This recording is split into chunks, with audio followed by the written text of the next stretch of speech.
আচ্ছা, শেয়ার বাজারের নতুন এবং গুরুত্বপূর্ণ আপডেট নিয়ে এই ভিডিওটি। তো আপনারা জানেন যে শেয়ার বাজারে ব্যবসা করতে গেলে কিন্তু শেয়ার বাজার সম্পর্কিত যে গুরুত্বপূর্ণ নিউজ, ডেটা, ইভেন্টগুলো থাকে সেগুলোকে নিয়ে কিন্তু আপডেটেড থাকতেই হয়। আর এই চ্যানেলে সে ধরনের ভিডিও আপডেট দেওয়া হয়। তো যাই হোক, আজকে যে ডেটে ভিডিওটা হচ্ছে 25/5/2024। তো বর্তমানে কোয়ার্টার ফোরের ফিনান্সিয়াল রেজাল্ট চলছে। তো প্রত্যেক দিনই কোনো না কোনো কোম্পানি ফিনান্সিয়াল রেজাল্ট বেরোচ্ছে। তো তারই মধ্যে যে ইম্পর্টেন্ট পপুলার স্টকগুলো রয়েছে মার্কেটে, তাদের ফিনান্সিয়াল রেজাল্টের আপডেট কিন্তু প্রতিনিয়ত দেওয়ার চেষ্টা করা হয় এই চ্যানেলে। কারণ এই ফিনান্সিয়াল রেজাল্টগুলো কিন্তু আমাদের মতো রিটেল ইনভেস্টরদের কাছে ভীষণ ইম্পর্টেন্ট। এই ফিনান্সিয়াল রেজাল্টগুলোর মাধ্যমেই বোঝা যায় যে সেই কোম্পানির বিজনেসে কেমন গ্রোথ রয়েছে, তাদের গ্রোথ হচ্ছে কিনা বা তাদের বিজনেস কমে গিয়েছে কিনা।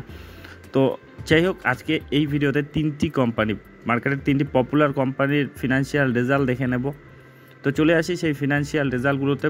তো প্রথমে যে কোম্পানি ফিনান্সিয়াল রেজাল্ট দেখে নেব সেটা যে অটো কম্পোনেন্ট তৈরির ক্ষেত্রে একেবারে লিডিং কোম্পানি উনো মিন্ডা, বা আগে যেটা মিন্ডা ইন্ডাস্ট্রি নামে পরিচিত ছিল। তো এই কোম্পানির একেবারে কনসলিডেটেড রেজাল্টটাই দেখে নেব। এটা দেখলেই আমাদের সব কিছু দেখা হয়ে যায়। তো যে হিসাবগুলো কোটিতেই রয়েছে। তো প্রথমে চলে আসি এই কোম্পানির ইনকামে। তো এই কোয়ার্টার অনুযায়ী তাদের যেটা ইনকাম হয়েছে 3,794 কোটি, যেটা আগের কোয়ার্টারে ছিল 3,522 কোটি। তো 3,500টা 3,700 3,800ই ধরা যায়। তো এক্ষেত্রে কোয়ার্টারলি তাদের কিন্তু ইনকাম বেড়েছে। আর ঠিক এক বছর আগে যেটা ছিল 2,888 কোটি, তো 2800 থেকে একেবারে 3700, মানে ইয়ারলি দেখলে কিন্তু অনেকটাই তাদের ইনকাম বাড়িয়েছে এবং কোয়ার্টারলিও কিন্তু গ্রোথ রয়েছে। এখন এই ইনকাম করতে গিয়ে তাদের যেগুলো খরচা হয়েছে তার মধ্যে র ম্যাটেরিয়ালের খরচা 2246 এই কোয়ার্টারে, যেটা আগের কোয়ার্টারে ছিল 2000, এক বছর আগে ছিল 1800, মানে কোটিতে বলছি আর কি। তো 1867 কোটি ছিল এক বছর আগে। তো সেখান থেকে বেড়েছে, কোয়ার্টারলিও বেড়েছে, এটাই স্বাভাবিক। যদি পারচেস গুডের কথা ধরেন, সেখানে 241 কোটি এই কোয়ার্টারে, যেটা আগের কোয়ার্টারে 283 কোটি ছিল। তো সেখান থেকে কিন্তু কমেছে। আর ঠিক এক বছর আগে 90 কোটি ছিল, সেখান থেকে অনেকটাই বেড়েছে। তো এমপ্লয়ি কস্ট যদি দেখেন, সেখানে 451 কোটি, আগের বছর 454 কোটি ছিল, তো কিছুটা কমেছে। আর ঠিক এক বছর আগে 383 কোটি ছিল, সেক্ষেত্রে বেড়েছে। তো অন্যান্য মোটা যে এক্সপেন্সের মধ্যে, যেমন আদার এক্সপেন্স, সেখানে 458 কোটি এবারে, যেটা আগের কোয়ার্টারে ছিল 398 কোটি, সেখান থেকে বেড়েছে অনেকটাই। আর এক বছর আগেও 326 কোটি ছিল, তো ওভারঅল বেড়েছে। তো যাই হোক, তো এই এক্সপেন্সগুলোকে একত্রিত করলে যদি ইনকাম থেকে বাদ দেওয়া যায়, তবে তাদের প্রফিট বা লস থাকে। তো এক্ষেত্রে তারা প্রফিটেই রয়েছে, তাদের যে খরচার চেয়ে তাদের ইনকাম অনেক বেশি রয়েছে। তো এই কোয়ার্টার অনুযায়ী তাদের যেটা প্রফিট বিফোর ট্যাক্স, মানে ট্যাক্স অ্যাডজাস্টমেন্টের আগে যেটা তাদের প্রফিট 328 কোটি, যেটা আগের কোয়ার্টারে ছিল 226 কোটি। তো 226টা 328 হয়েছে, তো কোয়ার্টারলি ইমপ্রুভ হয়েছে। আর ঠিক এক বছর আগে ছিল 209 কোটি, 209টা 328 হয়েছে। তো কোয়ার্টারলি ইয়ারলি দুটো ক্ষেত্রেই কিন্তু তারা প্রফিট বিফোর ট্যাক্সে কিন্তু গ্রোথ দেখিয়েছে। এখন ট্যাক্স এবং অন্যান্য যে অ্যাডজাস্টমেন্টগুলো বাদ দিয়ে আর কি কত টাকা তারা ঘরে ঢোকালো। তো এই কোয়ার্টার অনুযায়ী তাদের যেটা প্রফিট ফর দ্য পিরিয়ড, সেটা হচ্ছে 243 কোটি, যেটা আগের কোয়ার্টারে ছিল 161 কোটি। তো 161টা 243 হয়েছে, তো কোয়ার্টারলি ইমপ্রুভ হয়েছে। আর ঠিক এক বছর আগে ছিল 169 কোটি, 170 কোটিরই ধরলাম, তো সেখান থেকে 243 কোটি। তো কোয়ার্টারলি ইয়ারলি দুটো ক্ষেত্রেই কিন্তু তাদের যে রেজাল্টে কিন্তু ইমপ্রুভমেন্ট দেখিয়েছে। আপনি যদি এদের ইপিএসে যান, সেখানেও দেখবেন যে এখানে এই কোয়ার্টারে তাদের ইপিএস 5.04, সেখানে আগের কোয়ার্টারে ছিল 3.38 থেকে 5.04 হয়েছে। আর যেটা ঠিক এক বছর আগে ছিল 3.19। তো কোয়ার্টারলি ইয়ারলি দুটো ক্ষেত্রেই কিন্তু তারা সর্বক্ষেত্রেই কিন্তু ইমপ্রুভমেন্ট দেখিয়েছে। ওভারঅল যেটা সিনারিও দেখলাম, তাতে তাদের যে ফিনান্সিয়াল রেজাল্টে কিন্তু পজিটিভিটি রয়েছে। তো এর প্রভাবে মার্কেটে কীরকম রিয়াকশন দিচ্ছে সেটাও দেখে নিন। তো এই দিন যদি আপনি দেখেন, মানে গত দিন আর কি, লাস্ট ট্রেডিং সেশনে 846 টাকা ট্রেড করছিল, মোটামুটি 2%-এর মতো কিন্তু একটা র্যালি দিয়েছে। আর ইদানিং যদি এর পারফরমেন্সও দেখেন, গত 6 মাসে 25%-এর মতো রিটার্ন, গত এক বছরে 56%-এর মতো রিটার্ন, আর 5 বছরে দেখুন 395%-এর মতো রিটার্ন। তো প্রচণ্ড স্ট্রং একটা স্টক এবং খুব ভালো রকম পারফরমেন্স দিচ্ছে, এবং এদের যে ফিনান্সিয়াল রেজাল্টটাও কিন্তু একেবারে যথাযথ হয়েছে আর কি, তাদের যে পুরনো পারফরমেন্সগুলোর সঙ্গে দেখলে। তো যাই হোক, এর পরের যেটা কোম্পানির ফিনান্সিয়াল রেজাল্ট দেখে নেব, সেটা হচ্ছে আরও একটি পপুলার নাম, ফিনোলেক্স কেবল লিমিটেড। তো এই কোম্পানির যদি ফিনান্সিয়াল রেজাল্টটা দেখে নিই, তো এটা একেবারে কনসলিডেটেড রেজাল্টটাই দেখে নেব, কোটিতেই রয়েছে। তো প্রথমে চলে আসি এই কোম্পানির ইনকামে। তো এই কোয়ার্টার অনুযায়ী তাদের যেটা ইনকাম হয়েছে 50 কোটি, যেটা আগের কোয়ার্টারে ছিল 1266 কোটি। তো 1266টা 1450 হয়েছে। ঠিক এক বছর আগেও ছিল 1266 কোটি, সেখান থেকে 1450, মানে কোয়ার্টারলি ইয়ারলি দুটো ক্ষেত্রেই কিন্তু তারা তাদের ইনকাম বাড়িয়েছে। এখন এই ইনকাম করতে গিয়ে তারা কত টাকা খরচা করলো সেটাও দেখে নিন। তো এই কোয়ার্টার অনুযায়ী তাদের যেটা টোটাল খরচা সেটা হচ্ছে 1251 কোটি এই কোয়ার্টারে, যেটা আগের কোয়ার্টারে ছিল হচ্ছে 1099 বা 1100ই ধরলাম, 1100 কোটি, সেখান থেকে 1251 কোটি। তো কোয়ার্টারলি খরচাও বেড়েছে। ঠিক এক বছর আগে ছিল 1094 কোটি, সেখান থেকেও বেড়েছে। তো কোয়ার্টারলি ইয়ারলি তাদের খরচাও বেড়েছে। এখন এই ইনকাম থেকে এই খরচাটা বাদ দিলে যেটা থাকে তাদের প্রফিট বা লস, তো এক্ষেত্রে তাদের যে খরচার চেয়ে ইনকাম বেশি রয়েছে, তো প্রফিটেই রয়েছে। তো এর আগে যেটা মানে ট্যাক্স দেওয়ার আগে আর কি, এটা পিবিটি, প্রফিট বিফোর ট্যাক্স। তো প্রফিট বিফোর ট্যাক্স যেটা 249 কোটি এই কোয়ার্টারের, যেটা আগের কোয়ার্টারে ছিল 197 কোটি, 197টা 249 হয়েছে। আর ঠিক এক বছর আগে ছিল 227 কোটি। তো কোয়ার্টারলি ইয়ারলি দুটো ক্ষেত্রেই কিন্তু তাদের যে প্রফিট বিফোর ট্যাক্স সেখানেও কিন্তু ইমপ্রুভমেন্ট রয়েছে।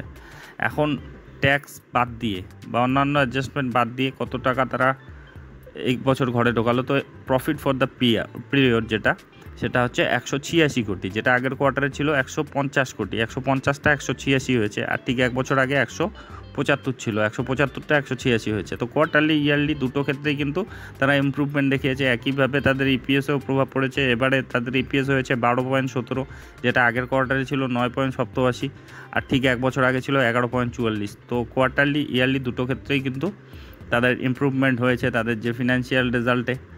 তো এখন এই ফিনান্সিয়াল রেজাল্টের পরিপ্রেক্ষিতে তাদের কেমন রিয়েকশন দিচ্ছে মার্কেট দেখে নিন। এটা গত দিনের যে চার্টটা, মানে আজকে শনিবার শুক্রবার লাস্ট ট্রেডিং সেশনে, তো বৃহস্পতিবারে ফিনান্সিয়াল রেজাল্ট বেরিয়েছিল।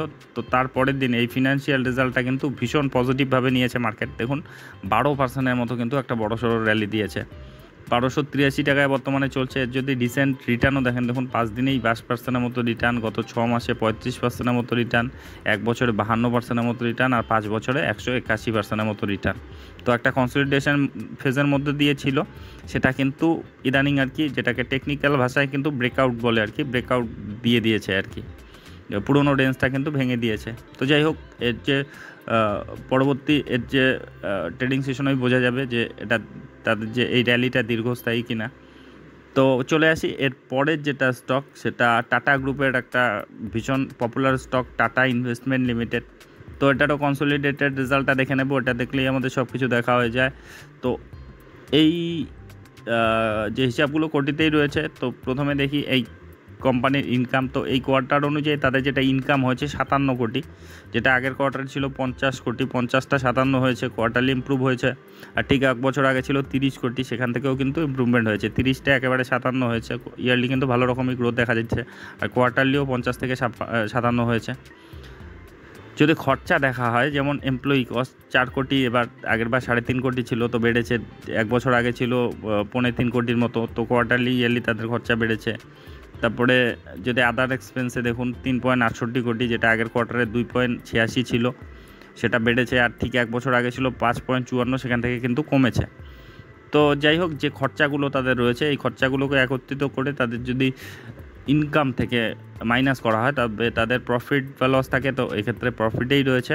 তো এই কোয়ার্টার অনুযায়ী তাদের যেটা প্রফিট বিফোর ট্যাক্স, যেটা ট্যাক্স অ্যাডজাস্টমেন্টের আগে, সেটা হচ্ছে 49.38 কোটি, যেটা আগের কোয়ার্টারে ছিল 44 কোটি। তো 44টা 49 হয়েছে। আর ঠিক এক বছর আগে ছিল 17 কোটি, তো 17টা 49 হয়েছে। তো ইয়ারলি কিন্তু অনেকটাই গ্রোথ দেখা যাচ্ছে তাদের যে পিবিটিতে, আর কোয়ার্টারলিও কিন্তু গ্রোথ রয়েছে। এখন ট্যাক্স এবং অন্যান্য অ্যাডজাস্টমেন্টের পরে কত টাকা তারা ঘরে ঢোকালো, net profit for the period কত, সেটা দেখিনি। তো যেটা তাদের net profit for the period এই কোয়ার্টারে, সেটা হচ্ছে 37.64, যেটা আগের কোয়ার্টারেও ছিল 37.58। তো এক্ষেত্রে কিন্তু একেবারে ফ্ল্যাটিশ দেখা যাচ্ছে আর কি তাদের যে প্রফিটেবিলিটি, নেট প্রফিটে। আর ঠিক এক বছর আগে ছিল 12.80। তো সেক্ষেত্রে কিন্তু ইমপ্রুভমেন্ট হয়েছে ইয়ারলি দেখলে। আর কোয়ার্টারলি কিন্তু একেবারে ফ্ল্যাটিশ একটা রেজাল্ট দিয়েছে। তো একইভাবে তাদের ইপিএসও প্রভাব পড়েছে। দেখুন এবারের যেটা ইপিএস 11.95, যেটা আগের কোয়ার্টারে ছিল 10.52, আর ঠিক এক বছর আগে ছিল 4-এর মতো ছিল। তো ইয়ারলি কিন্তু খুব ভালো রকমই তাদের পারফরমেন্স হয়েছে। কোয়ার্টারলি একটু ফ্ল্যাটিশ, কিন্তু ঠিকঠাকই রয়েছে বলা যায়। তো ওভারঅল যেটা সিনারিও দেখলেন, তাতে তাদের যে রেজাল্টটা কিন্তু পজিটিভই রয়েছে।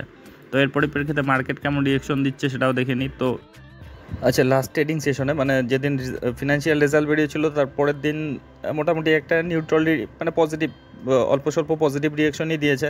1% মতো একটা র্যালি দিয়েছে, 59 টাকা সেদিনই বেড়েছে, 6,620 টাকায় ট্রেড করছে। তো ইদানিংয়ের যদি পারফরমেন্সও দেখেন, খুব ভালো রকমই পারফরমেন্স রয়েছে। 6 মাসে 63% মতো রিটার্ন, গত 1 বছরে হিসাবে দেখলে 200%-এর কাছাকাছি রিটার্ন, আর 5 বছরে 644% মতো রিটার্ন। তো যাই হোক, এই ফিনান্সিয়াল রেজাল্টগুলোর আপডেট নিয়ে এই ভিডিওটি ছিল। তো এ ধরনের ভিডিও যদি আপনাদের উপকার লেগে থাকে তবে অবশ্যই চ্যানেলটি সাবস্ক্রাইব করে রাখবেন। আর ভিডিওটি শেষ পর্যন্ত দেখার জন্য ধন্যবাদ।